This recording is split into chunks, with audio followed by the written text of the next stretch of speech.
ቋንጣ ያማረው ሰው እንደዚህ አድርጎ በቤት ውስጥ አዘጋጅቶ መብላት ይቻላል። ለምሳሌ ቋንጣ ሲሰራ ስጋውን እንደዚህ እንዘለዝላለን።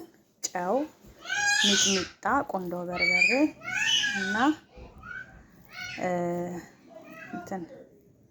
ምንድነው ጨው፣ ሚጥሚጣ፣ ቁንዶ በርበሬና ኮረሪማ አድርገን ከሚጥሚጣ ጋር አንድ ላይ እንደዚህ እናሸዋለን። ካሸነው በኋላ ከዛ ኦቨን ውስጥ እንደረደራለን። ኦቨን አስገብተን ድርቅ እስኪል ድረስ እንጠብቀዋለን ማለት ነው።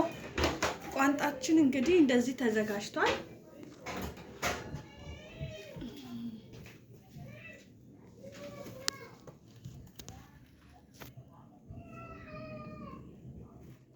ቋንጣችን እንደዚህ ተዘጋጅቷል። ከዛ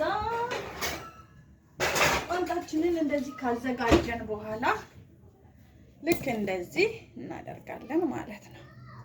የተዘለዘለ ቋንጣችንን እንደዚህ እናደርጋለን።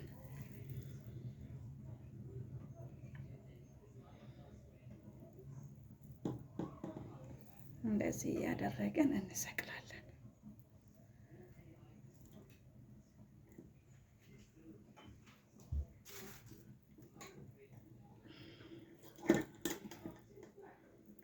እንደዚህ እናደርጋለን።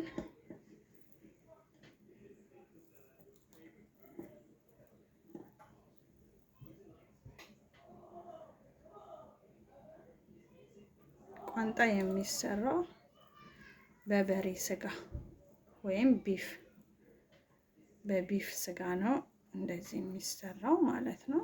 እዛ እንደዚህ ከደረደር ነው በኋላ ኦቨናችን ውስጥ እንከታለን ማለት ነው።